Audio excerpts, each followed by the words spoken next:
start off, could you introduce yourself for us? Yeah, I'm Professor Gail Stephenson. I'm Head of Orthoptics here in Liverpool. I suppose that's the best bits to say, really. So, can you just tell me a bit about what your job involves? I think the job's changed a great deal as universities have changed. The best way of describing it is that I lead the undergraduate programme. I lead the team who deliver the undergraduate programme. But as it's a vocational degree, it's also the links to the profession. And that involves making sure that the clinicians or the graduates who graduate from this university are fit to become orthoptists. So we need to know what the working life's going to be, what skills do they need. So it's also a close link and liaison with outside forces, which are the National Health Service, the professional body, the statutory body who say that an orthoptist is fit to be let loose on the public. So it's being involved with that as well as all the other university committees. Okay, I'm not going to be rude and ask you how old you are, but it's obvious that you didn't graduate last year. So, do you think orthoptics has changed since you qualified? It's changed in 10 years. That's one of the things I love about it. You know, it would be deadly boring to have become an orthoptist 20 years ago and still be doing things exactly the same as you always did. So that to me is one of its most unique selling points. It's fantastic that you're changing. So the role's changed tremendously from when I graduated, yeah, but even in 10 years. Can you give me an example of something that's changed? I think because orthoptics has always been based on sound research, the knowledge of how the brain and the eyes work together has changed in 20 years definitely. And so how we treat patients is very much not based on anecdotal evidence but on research evidence. So for example, when I qualified it was normal to patch children even for an hour a day for 2-3 years. They were having this constant. We now know that's not the best way to manage. So little things like that in changes of treatment.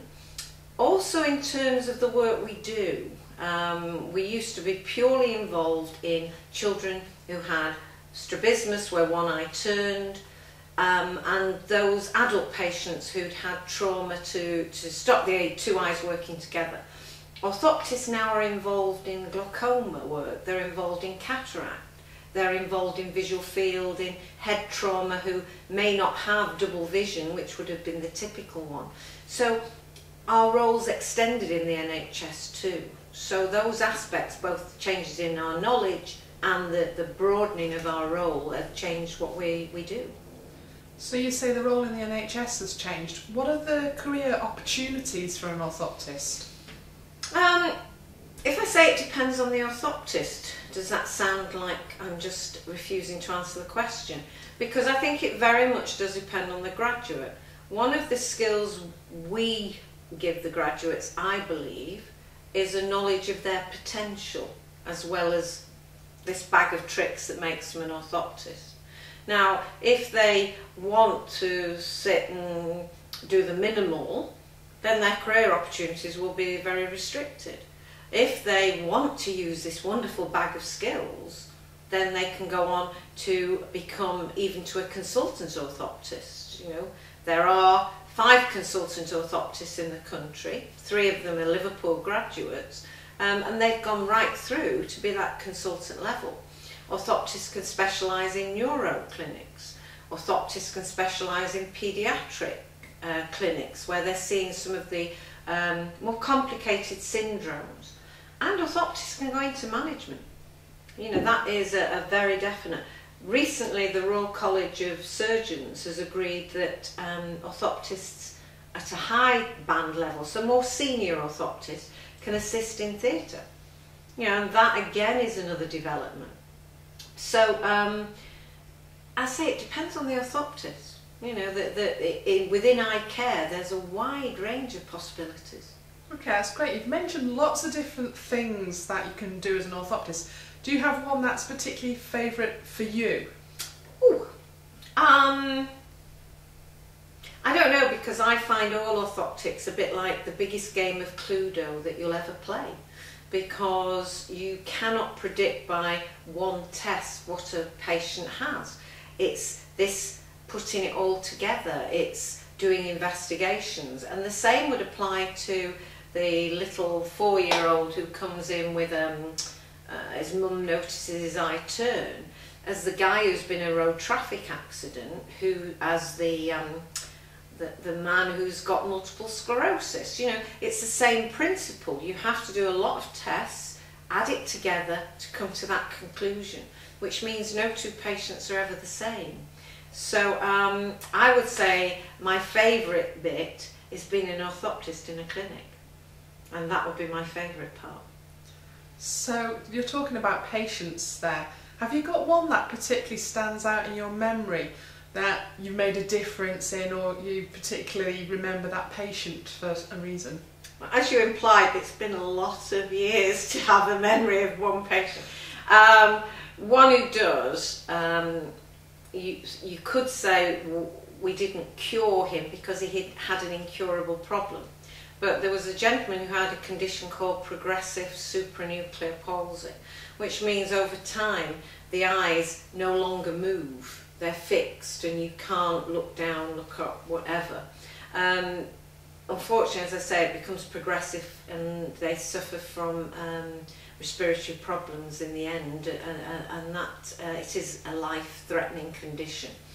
But his problem was that because he couldn't look down, he'd got to the point where he couldn't feed himself, and he felt he'd lost his self-respect because of it.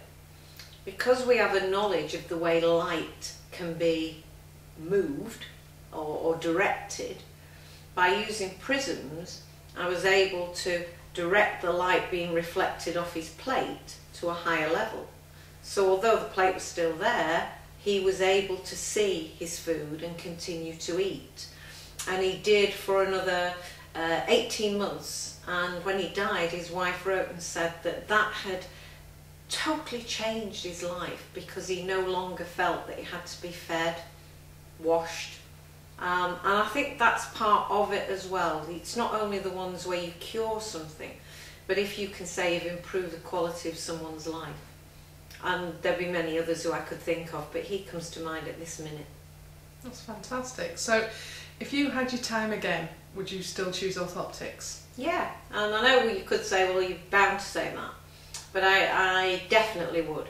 As I tell people, the February before I did my A-levels, I didn't know what I wanted to do.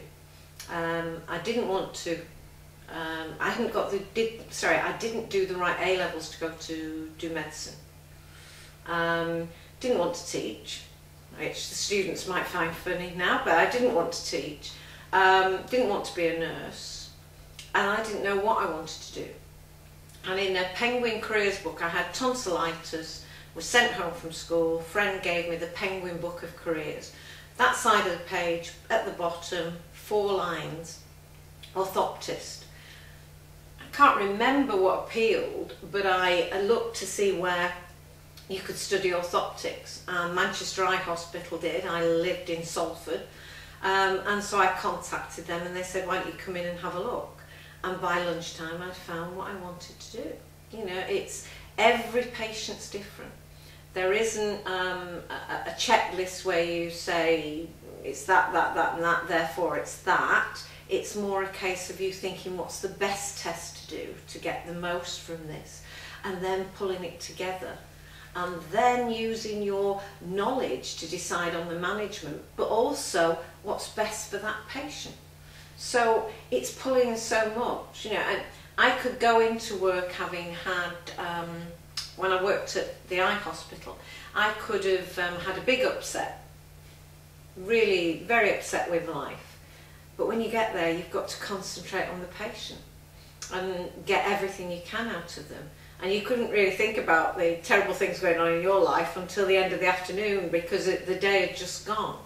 It was, yeah, it's the constant change of it, and the challenge, and the fact that after all these years, my clinical practice is different to when I graduated, because you change with it. So yeah, no, I would definitely have chosen orthoptics if I had my chance again. Fantastic. So just to end with, have you got any words of wisdom for anyone who's interested in applying or looking into orthoptics? Oh, come to Liverpool. Sorry, no, you didn't want that. Okay.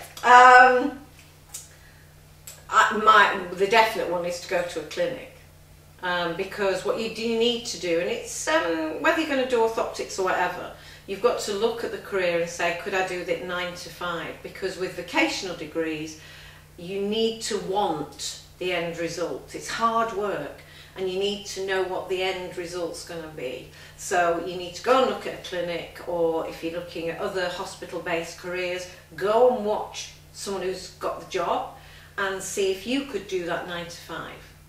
That's the #1 word of wisdom. And then come to Liverpool. Thank you very much. Okay.